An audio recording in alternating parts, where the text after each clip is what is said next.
بسم اللہ الرحمن الرحیم۔ السلام علیکم ورحمۃ اللہ وبرکاتہ۔ آج آپ حضرات کے سامنے تہجد کی نماز کے تعلق سے کچھ مسائل پیش کر رہا ہوں۔ کچھ خواتین ہیں جنہوں نے پوچھا ہے کہ مفتی صاحب ہم دن بھر گھر کے کام کرتے ہیں، ساس کی خدمت کرتے ہیں، شوہر کی خدمت کرتے ہیں، بچوں کو جو ہے پالتے ہیں، ان کے بھی کام کرتے ہیں، کپڑے وغیرہ دھونا، تمام کام کرتے ہیں اور نمازیں بھی پڑھتے ہیں، ظہر پڑھ لی، عصر پڑھ لی، مغرب پڑھ لی، لیکن جب عشاء کا وقت آتا ہے تو بدن میں درد ہوتا ہے،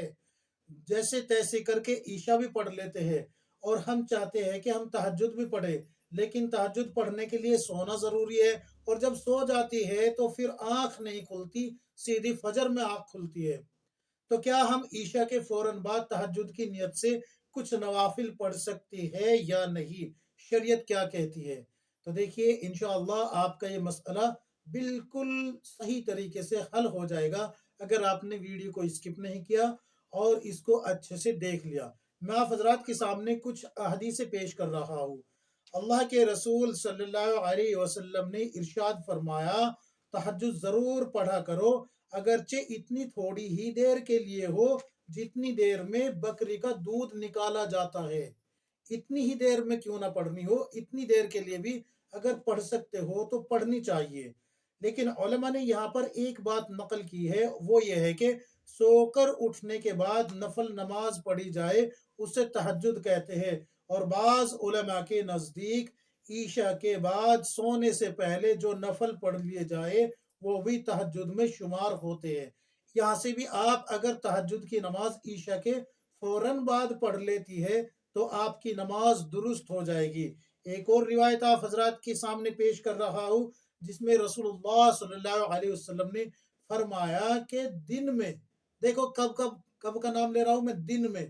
دن میں زوال کے بعد اور ظہر سے پہلے اگر کوئی 4 رکعت نماز نفل پڑھ لیتا ہے، وہ تہجد کے قائم مقام ہے۔ اللہ کے رسول صلی اللہ علیہ وسلم نے فرمایا کہ زوال کے فوراً بعد اور ظہر سے پہلے اور زوال کے فوراً بعد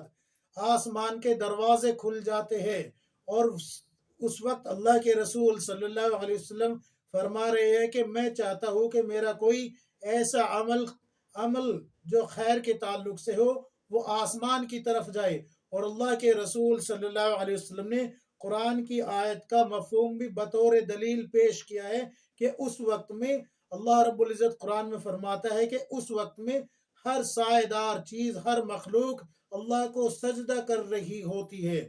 یعنی کہ سائے دار درخت جو ہے کبھی ادھر کو جھک رہے ہوتے ہیں، کبھی ادھر کو جھک رہے ہوتے ہیں، تمام درخت جو ہے اللہ کو سجدہ کر رہے ہوتے ہیں۔ تو اللہ کے رسول صلی اللہ علیہ وسلم نے فرمایا کہ یہ جو 4 رکعت نفل ہے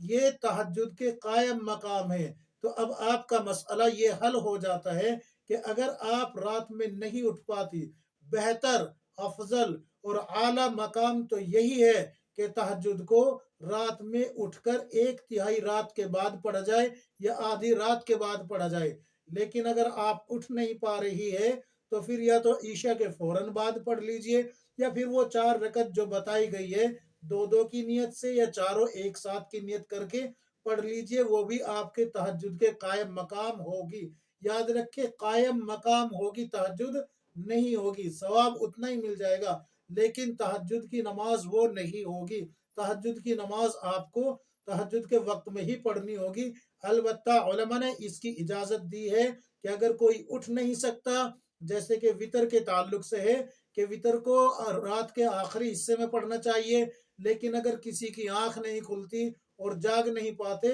تو وہ عشاء کے فوراً بعد پڑھ لے۔ بعینی ہی اس ہی طریقے سے تہجد کی نماز بھی عشاء کے فوراً بعد پڑھی جا سکتی ہے۔ اس کے لیے سونا اور جاگنا یہ ضروری نہیں ہے کہ پہلے سونا پڑے گا اور پھر جاگنا پڑے گا۔ البتہ بہتر اور افضل اور سنت طریقہ، رسول اللہ صلی اللہ علیہ وسلم کا طریقہ جو ہے وہ یہی ہے